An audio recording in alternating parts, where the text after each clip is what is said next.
This time, medium yung in-order ko. Pero usually kasi dark. Yung medium, malalasama pa yung flavor profiles ng coffee. May pagka-nutty siya na fruity. Pagka-dark kasi mas bitter, pero less acidic dahil acidic ako. Pero parang kaya ko na ngayon yung medium. Sarap. Tapos ang sauce niyo, bravo. Sarap. Saan tayo ngayon? Sa Cherry Monkeys, sa mga nini-open cafes dito malapit sa atin sa neighborhood natin. Yung place is very humble, pero they serve good coffee. Ako naman yung healthier option. Tigim daw ako. Gusto mo matikman? Sarap. Pwede mo, I think you can take it. Oh my God. So, Caramel macchiato medium. Order ka. Mura lang 70 lang. Kung gusto mo mas less acidic, mag-latte ka. ano ba niyo? Okay? So last week, nag-ask ako pala sa audience kung may mga questions sila. Ito na.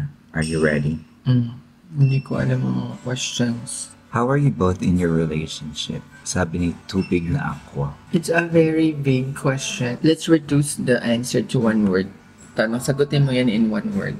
We're fine. 3 words yun. We are fine. Fine. Fine. Ako wine. Kasi fine like wine. Paano mo nalaman na siya na? Kasi nga sabi ni Kuya Will, ikaw na nga. Pero sabi ni Tito Boy, ikaw na. Yun.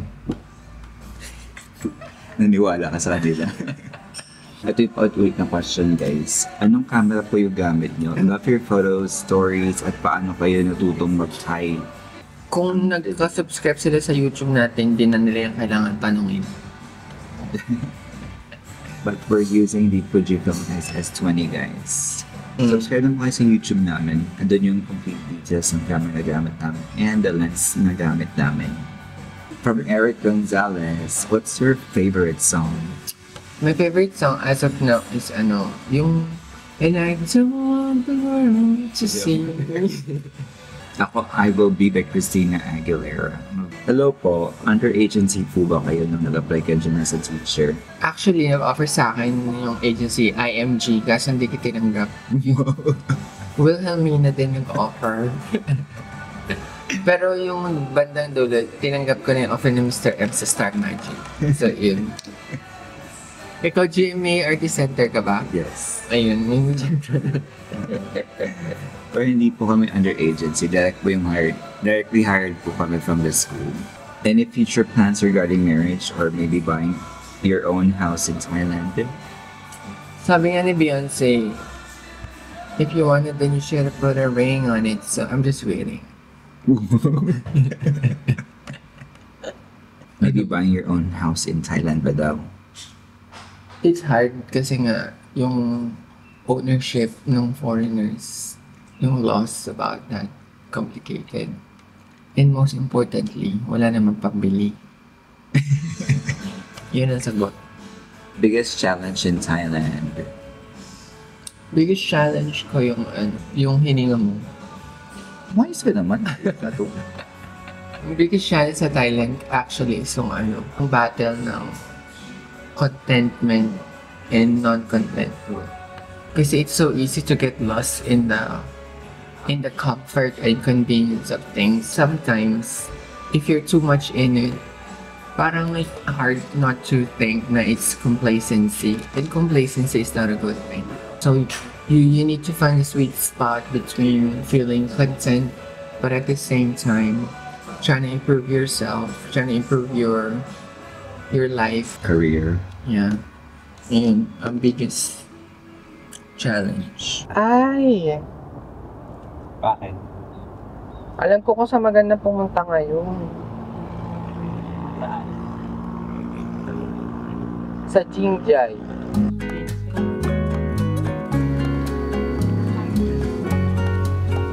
Dun sa may natin, sa tabi ng salamin, sa table, dun di ba lagi yung harap? Puro pang girls na dyan, dito na tayo. Ay, grabe. Crochet.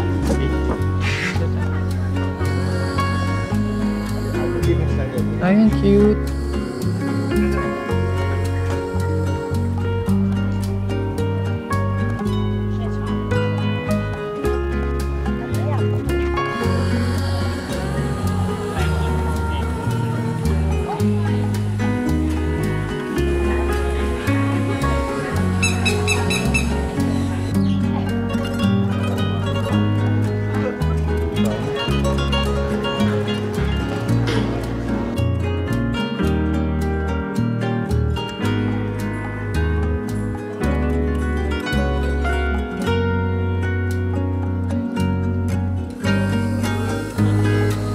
Like this. Good.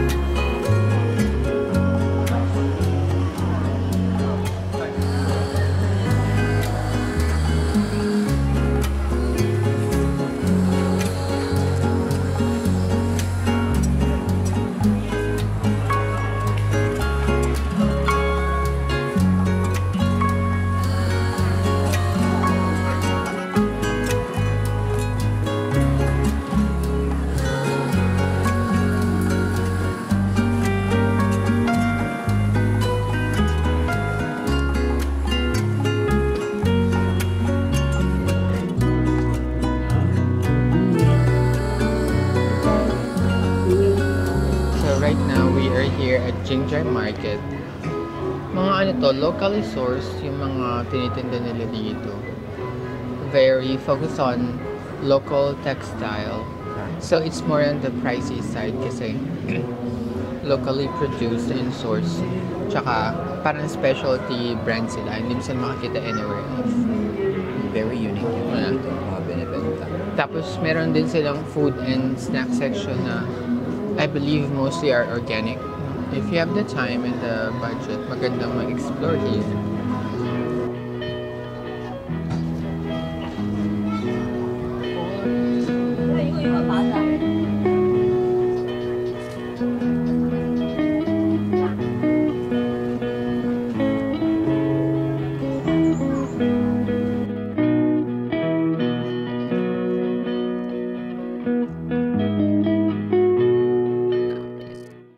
Thank God he's in the 1% of men.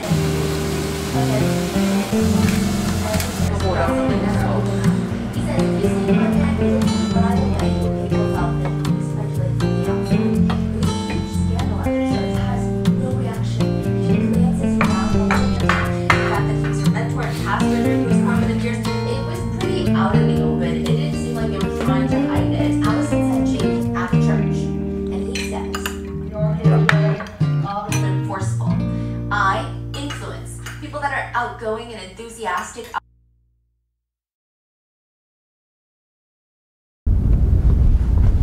It's so dark. Thunderstorms.